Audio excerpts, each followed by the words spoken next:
नमस्कार दोस्तों, आपका स्वागत है आपके अपने YouTube चैनल मोक्ष क्लासेस में। आज हम लोग बिहार पुलिस के प्रैक्टिस सेट 20 करने वाले हैं। इससे पहले ऑलरेडी 19 प्रैक्टिस सेट करवा दिए हैं। वो नहीं देखे हैं तो लिंक डिस्क्रिप्शन में दे देंगे, वहां से जाके देख लीजिएगा। तो चलिए आज का वीडियो शुरू करते हैं।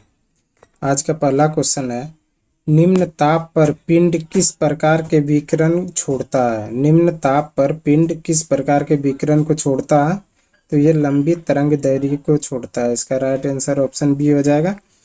चलिए अगला क्वेश्चन देख लेते हैं। 2 नंबर क्वेश्चन है, नाभिकीय रिएक्टर के निर्माण में कौन सा तत्व आवश्यक है। नाभिकीय रिएक्टर के निर्माण में कौन सा तत्व आवश्यक है? तो यह है जर्कोनियम। इसका राइट आंसर ऑप्शन डी हो जाएगा। जर्कोनियम जो है नाभिकीय रिएक्टर के निर्माण में जो है महत्वपूर्ण तत्व होता है। चलिए अगला क्वेश्चन देख लेते हैं। 3 नंबर क्वेश्चन है, फ्लोरीन की उच्च अभिक्रियाशीलता किस कारण से होता है। फ्लोरीन की उच्च अभिक्रियाशीलता किस कारण से होता है? तो यह होता है स्थिर इलेक्ट्रॉनिक विन्यास पाने के लिए इसकी एक इलेक्ट्रॉन पाने की प्रवृत्ति। इसका राइट आंसर ऑप्शन सी हो जाएगा। स्थिर इलेक्ट्रॉनिक विन्यास पाने के लिए इसकी एक इलेक्ट्रॉन पाने की प्रवृत्ति जो है फ्लोरीन की उच्च अभिक्रियाशीलता का जो है कारण है। चलिए अगला क्वेश्चन देख लेते हैं। 4 नंबर क्वेश्चन है, धोने के सोडे को रासायनिक रूप से किस नाम से जाना जाता है। धोने के सोडे को रासायनिक रूप से किस नाम से जाना जाता है? तो ये जाना जाता है सोडियम कार्बोनेट। इसका राइट आंसर ऑप्शन डी हो जाएगा। सोडियम कार्बोनेट को जो है धोने का जो है सोडा के रूप में जाना जाता है। चलिए अगला क्वेश्चन देख लेते हैं। 5 नंबर क्वेश्चन है, धारा प्रवाह वाले चालक के चारों ओर किस प्रकार का क्षेत्र उत्पन्न होता है। धारा प्रवाह वाले चालक के चारों ओर किस प्रकार का क्षेत्र उत्पन्न होता है? तो ये होता है चुंबकीय क्षेत्र। इसका राइट आंसर ऑप्शन बी हो जाएगा। चुंबकीय क्षेत्र जो है धारा प्रवाह वाले चालक के चारों ओर जो है उत्पन्न होता है। चलिए अगला क्वेश्चन देख लेते हैं।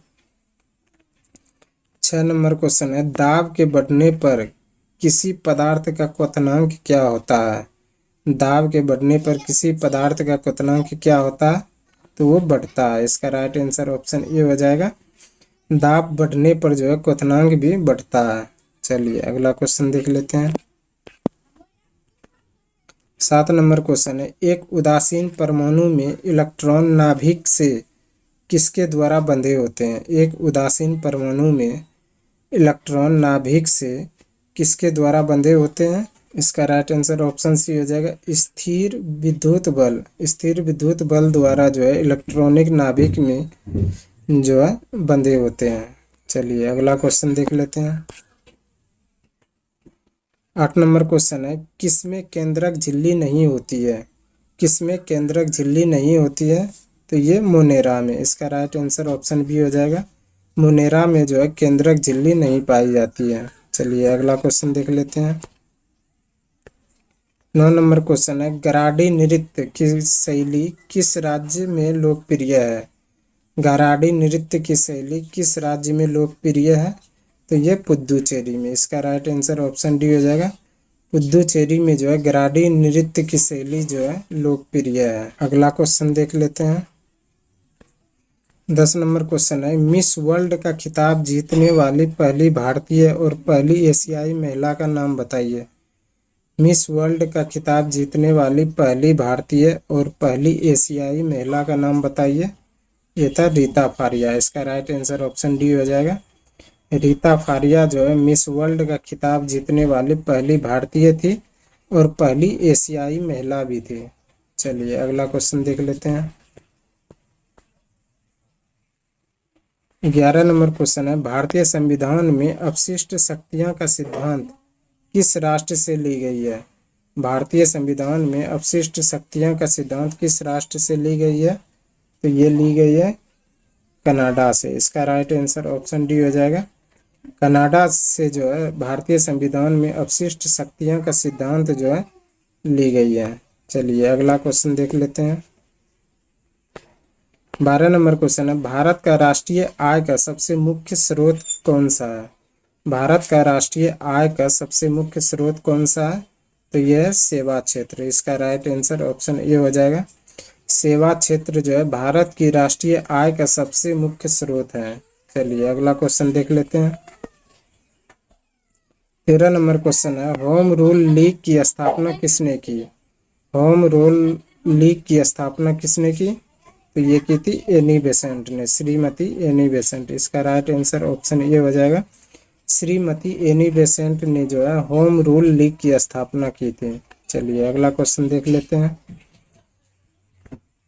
14 नंबर क्वेश्चन है, 1942 के भारत छोड़ो आंदोलन के वक्त ग्वालियर टैंक मैदान में भारत का राष्ट्रीय ध्वज फहराने वाला व्यक्ति कौन था?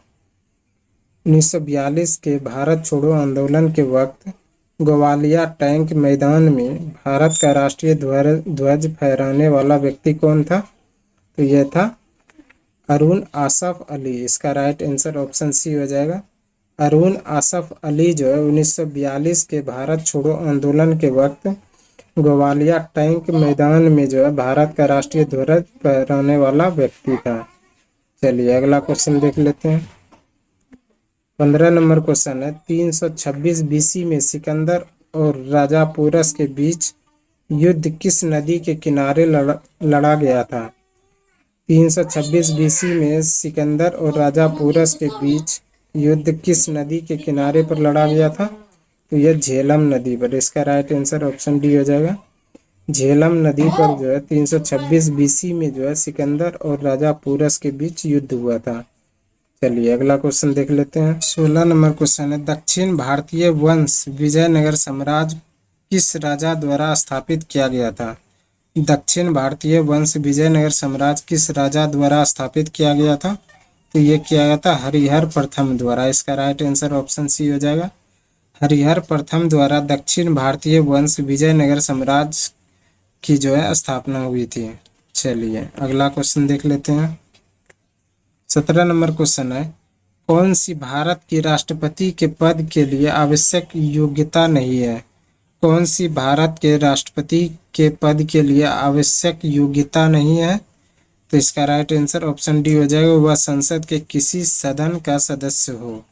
इसका राइट आंसर ऑप्शन डी हो जाएगा, वह संसद के किसी सदन का सदस्य हो। यह जो है भारत के राष्ट्रपति पद के लिए जो है आवश्यक योग्यता नहीं है। चलिए अगला क्वेश्चन देख लेते हैं। 18 नंबर क्वेश्चन है, आपातकाल की घोषणा संसद में अनुमोदन के लिए प्रस्तुत की जानी चाहिए। आपातकाल की घोषणा संसद में अनुमोदन के लिए प्रस्तुत की जानी चाहिए। तो यह 1 महीना के अंदर। इसका राइट आंसर ऑप्शन ए हो जाएगा।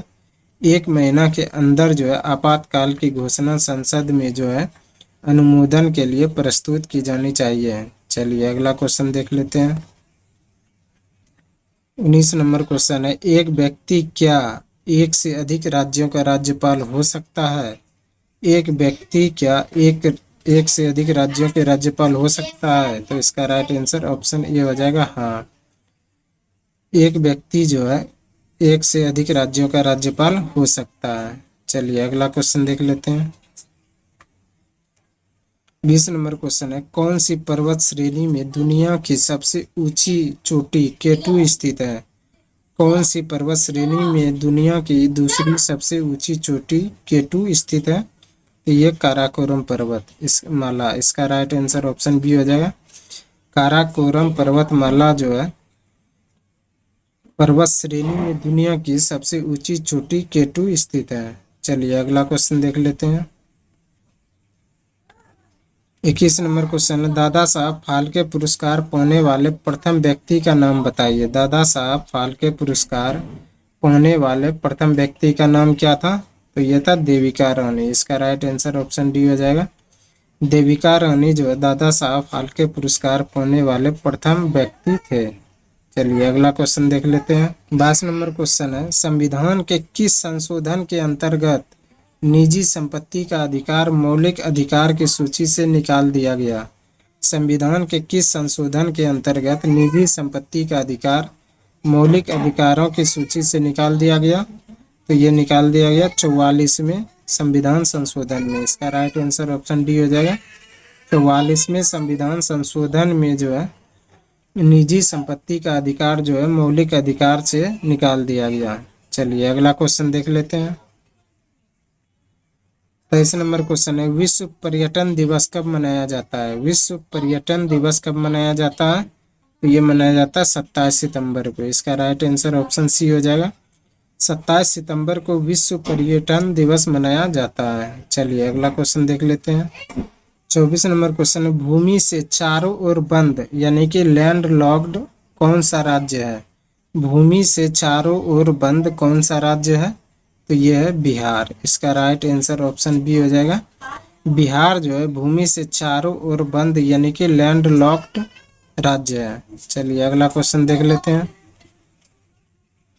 आज का अंतिम क्वेश्चन है, किस राज्य के साथ झारखंड की दामोदर घाटी परियोजना में साझेदारी है?